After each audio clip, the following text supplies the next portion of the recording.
On this Monday night, the Ebola outbreak in one of the world's poorest countries. The struggle to contain this dangerous strain. We were not yet prepared. Why one doctor says the outbreak was detected too late. A tale of two springs in Canada, from a chiller to a sizzler. No complaints. As intense storms tear through parts of the U.S. Oh my God! Oh my God! Revenge on Republicans, what the American president is doing to members of his own party who don't support him. Plus, pre-game jitters, the critical matchups that have Montreal hockey fans anxious.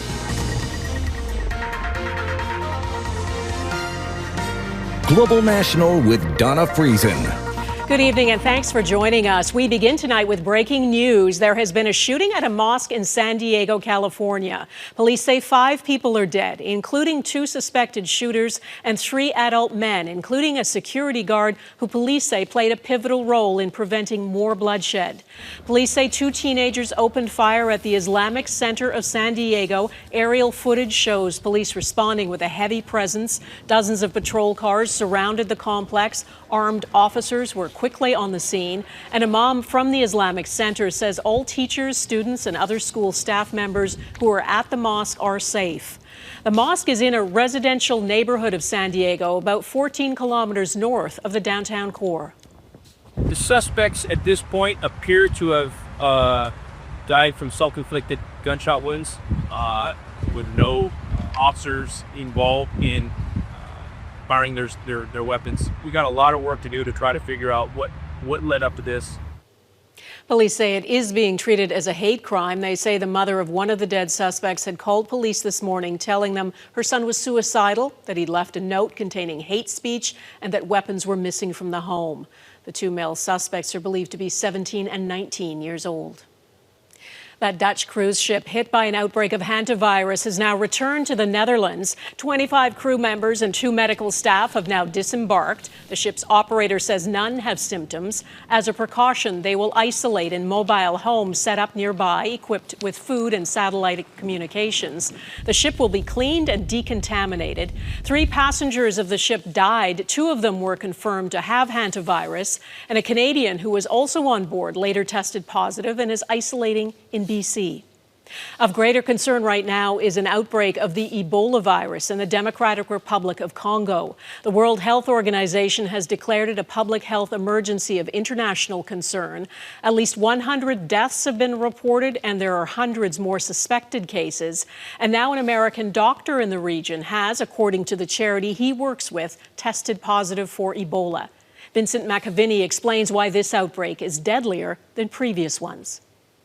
Face masks, gloves and surgical scrubs. In all, 4.7 tons of medical supplies from the World Health Organization bound for the Democratic Republic of the Congo. And this is just the start. The WHO isn't calling this outbreak of Ebola a pandemic yet, but they are describing it as an international health emergency. Congo is one of the poorest nations, beset by decades-long conflict, which adds to the challenge of trying to contain one of the world's most feared infectious diseases. In Ituri province, the epicenter of the outbreak, medical staff are well versed in this virus, but they don't have the supplies needed to combat it. C'est une situation qui nous arrive. Unfortunately, we are not yet prepared for this situation, and the difficulties lie in the fact that our infection, prevention and control supplies are insufficient. This outbreak involves the Bundibugyo strain, the least common Ebola variant. Because of its rarity, there are no approved vaccines, treatments, or specific diagnostic tests. One of the scientists who discovered Ebola 50 years ago says that's why the alarm wasn't sounded early enough on this outbreak. This outbreak was detected very late, even too late. Why? Because when the first cases appeared, they took samples and sent them to laboratories with specific cartridges for the Ebola Zaire variant. And so cartridges did not recognize Ebola Bundibugyo. These delays, combined with the long incubation period, up to 21 days, means the virus has already spread. There have been 2 confirmed cases and at least 1 death in neighbouring Uganda. Some Ugandans are calling for the border to be closed to contain the spread, but the government is hesitant. There's a lot of screening happening at the border because trade has to go on and people need to continue with their lives. Neighbouring nations like Rwanda and Tanzania say they're tightening screening on their border with the DRC. For now, this virus is contained in Central Africa, but past outbreaks have seen it cross continents. Vincent McAviney, Global News, London.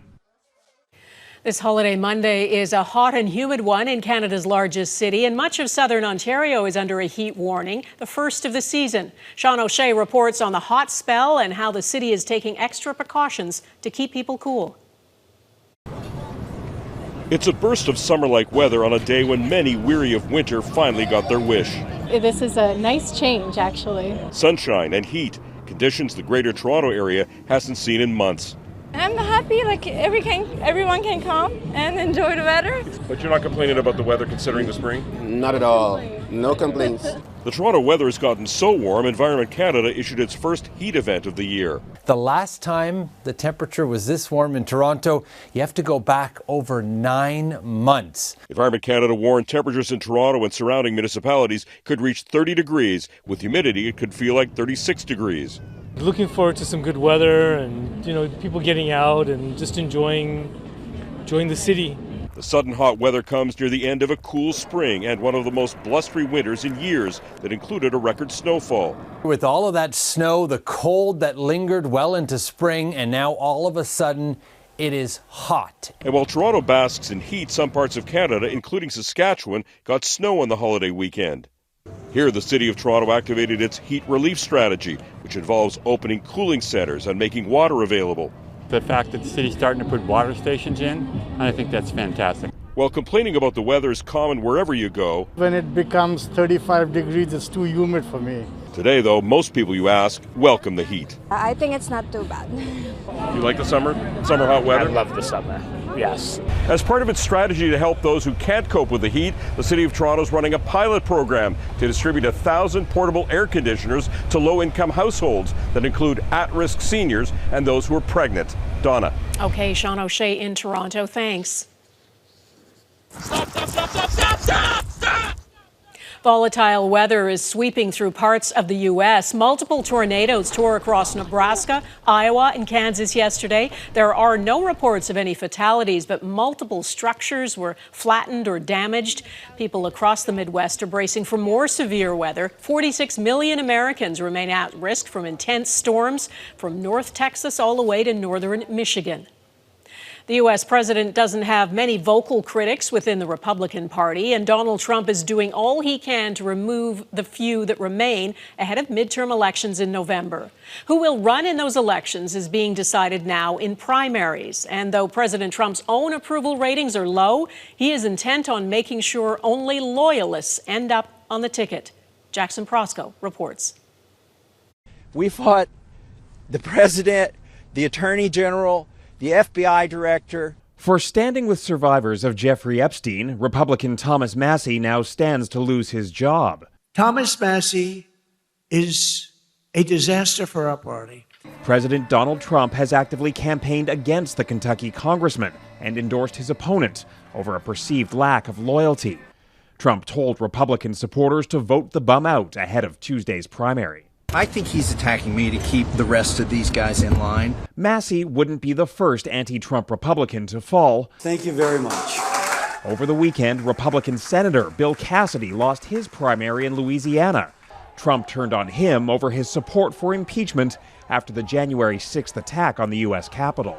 And when you participate in democracy, sometimes it doesn't turn out the way you want it to.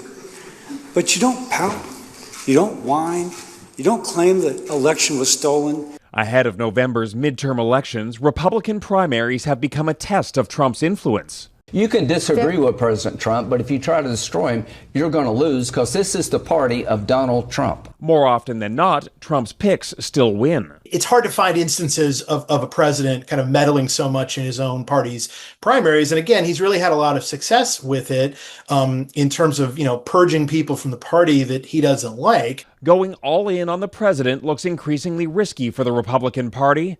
Polls show Trump's approval rating has sunk to a new low of just 37%, dragged down by the war in Iran, rising prices, and a shaky economy. You can't really talk your way out of these sorts of problems, but there are also a lot of danger signs for Republicans here. Less than 6 months out from the election, Trump's primary concern remains party loyalty. It may come at the expense of selecting candidates who can win over everyday Americans. Jackson Proskow, Global News, Washington. The U.S. Undersecretary of Defense has announced his department is suspending a long-standing military advisory board it shares with Canada, the Permanent Joint Board on Defense. Elbridge Colby posted, "A strong Canada that prioritizes hard power over rhetoric benefits us all. Unfortunately, Canada," he says, "has failed to make credible progress on its defense commitments." Colby included a link to Prime Minister Mark Carney's Davos speech, saying we can no longer avoid the gaps between rhetoric and reality. In that speech, Carney said the post-Cold War world order led by the U.S. is over, and he called on middle powers to cooperate more closely or risk being dominated by larger powers. The Joint Board of Defense was established in August of 1940 as an advisory body to both countries on continental defense. President Trump, who said the war the U.S. and Israel launched against Iran would be short, has again claimed serious negotiations are taking place to end it. The dispute is now into its 11th week. The ceasefire appears to be holding, but Iran continues to control the Strait of Hormuz, effectively closing that vital shipping route and limiting the supply of oil and natural gas to many countries. Reggie Cicchini reports. With proposals moving back and forth, U.S. President Donald Trump claims to have called off an attack on Iran, saying serious negotiations are now taking place, while suggesting regional allies believe a deal will be made. It keeps a fragile ceasefire intact, but the war ongoing. It really comes down to, does the Trump administration have the wherewithal and the ability to stick this out? After the American president rejected Iran's latest proposal, it tried again, demanding, among various items, an end to sanctions, which may be a hard sell. We call upon all our G7 and the rest of the world to follow the sanctions regime so that we can crack down on the illicit finance that is fueling the Iranian war machine. In Iran, there remains a strong sense of defiance. State-sponsored rallies are being used to claim support for this oppressive government. We are winning the media war, this resident says. And the more Trump pulls back on his rhetoric, the stronger the country believes its hand is. I think that there were some unrealistic expectations. It's now obvious a war the White House wanted to win relatively quickly is dragging on, and unresolved issues risk escalation, including Iran's missile program and nuclear ambitions. Tehran says they're pillars of the regime's survival, and giving them up is simply surrender. If you pull out now, if you do a deal, then the regime remains. Diminished but not defeated, Iran remains a threat. The Strait of Hormuz is still choked off, holding global energy markets hostage, and a U.S. blockade hasn't buckled Iran's economy. And I believe the U.S. is developing plans, in fact, has plans for military action to try to break the situation open. While Trump is still holding the idea of a large-scale attack over the Iranians' heads, the regime has so far shown it won't be scared into submission. Reggie Cicchini, Global News, Washington. A California jury has tossed out Elon Musk's high-profile lawsuit against OpenAI and its boss, Sam Altman. Musk, who co-founded the company in 2015 with Altman, accused OpenAI of straying from its original nonprofit mission of developing AI for the good of humanity. The jury found Musk waited too long to file his lawsuit. He's planning to appeal. OpenAI is now preparing an initial public offering that could value the company at over $1 trillion. The former residence of Canada's Consul General in New York City has sold after being on the market for nearly 2 years. The realty company shows the 5-bedroom Park Avenue apartment sold for just over $8 million U.S. It was originally listed for $9.5 million. Global Affairs Canada bought a new luxury condo on Manhattan's so-called Billionaires Row to serve as the official residence, a move that sparked some political backlash. Federal officials say the old residence required millions of dollars in renovations. In limbo, coming up, why the fate of an energy deal between two eastern provinces is uncertain.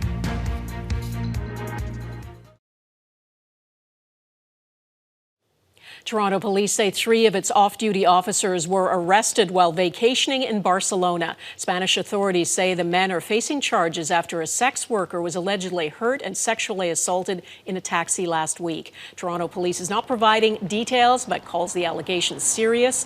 One officer has since returned to Canada and has been suspended from duty. Police say the 2 others will be suspended when they return in the coming days. Quebec's new premier is on an economic mission in Paris this week. Christine Frechette met with the French President Emmanuel Macron today. She's hoping to boost Quebec's critical minerals exports to France and secure more defense contracts with Europe as that province looks to diversify trade deals beyond the United States. Quebec is also hoping to reach a deal with Newfoundland and Labrador. For decades, Hydro-Quebec has bought electricity from Labrador's Churchill Falls plant at a huge discount. The 2 provinces signed a memorandum of understanding in 2024 to rework the original contract, but negotiations have since stalled. As Heidi Petracek explains, that framework is set to expire. Heidi. Donna, there is a lot at stake here. For the province of Newfoundland and Labrador, it's billions of dollars in potential energy revenue. For Quebec, it's decades of reliable electricity. Longtime journalist Bob Wakeham doesn't mince words when describing the original hydroelectricity deal between Newfoundland and Labrador and Quebec. Any mention of the 1969 Upper Churchill contract really pisses off most Newfoundlanders. The Churchill Falls deal sold power to Hydro-Quebec at a fraction of market value, while Quebec reaped the profits. This is the 1969 contract, and we are endeavoring to... It was a wrong meant to be righted by a memorandum of understanding between the 2 provinces penned in 2024, intended to bring billions into Newfoundland's coffers and secure long-term energy at the right price for Quebec. Then a surprise election win by the provincial Progressive Conservatives upended it all, and the new premier, skeptical of the agreement, ordered an independent review.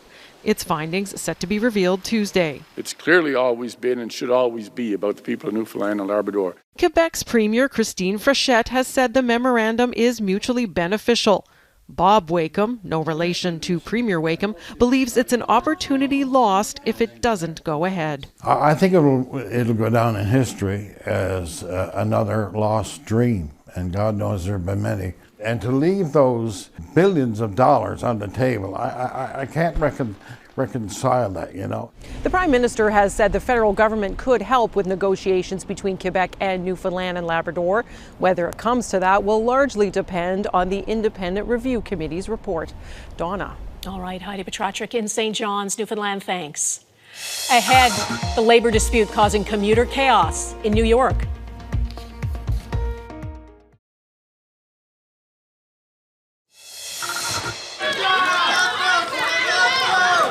Protesters across Kenya, angry over rising fuel prices, blocked roads with burning tires and disrupted traffic today. There's also a nationwide public transit workers' strike. Many commuters were forced to walk to work. The Iran war is largely to blame for the gas price hikes. Most of Kenya's fuel is imported from the Middle East. What do we want? What do we want? An ongoing rail workers' strike in New York City is now causing headaches for commuters there. Around 3,500 workers for the Long Island Rail Service have been on strike since Saturday, their first strike in more than 30 years. The dispute affects about 250,000 daily commuters, and transit officials are urging people to work from home if they can. Israel has intercepted an aid flotilla headed for Gaza that's carrying hundreds of activists, including some Canadians. The flotilla set sail for a 3rd time from Turkey last week after Israel foiled earlier attempts to get to Gaza. That happened again today, about 460 kilometers from Gaza's coast. 12 Canadians are among those on board. At least 6 of them have been detained. Organizers say the Canadians agreed to go on a hunger strike if Israel arrested them. Next, the Montreal Canadiens try to keep their Stanley Cup dreams alive in a do-or-die playoff match.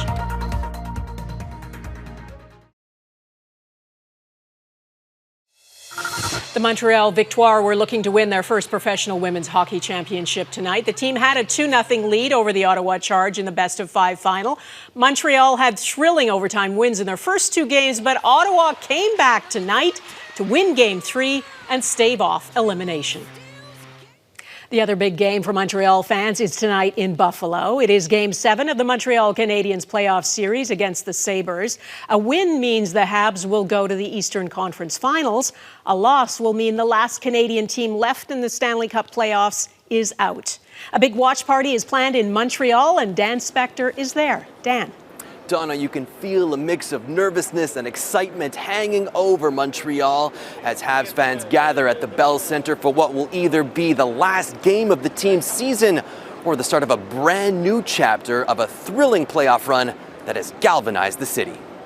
For the second series in a row, the Canadiens failed to close out their opponent in Game 6 on home ice, leading to a pivotal Game 7 on the road in hostile territory. But even though the actual game is taking place in Buffalo, there will still be lots of olays and waving towels at the Bell Centre. The building is expected to be packed to the brim for a watch party. The team's mentality tonight: just win one. They're coming off a crushing 8-3 defeat on Saturday night, which they'll be trying to completely push out of their minds. The Habs have found themselves in this position before and have proven their ability to turn things around. Fans are feeling cautiously optimistic. It's going to be an emotional roller coaster, that's for sure. I'm hoping for the Canadiens to win. They're a great team. They're built together. They're very strong, so we're not worried. For sure they're going to win. I think it's going to be an OT game. Montreal's going to close it out. Could be a big party tonight if the Canadiens are able to take it home, win or lose. Montreal police are planning a massive deployment to make sure the Game 7 aftermath stays civil. Donna? Okay, Dan Spector in Montreal. Thanks, Dan.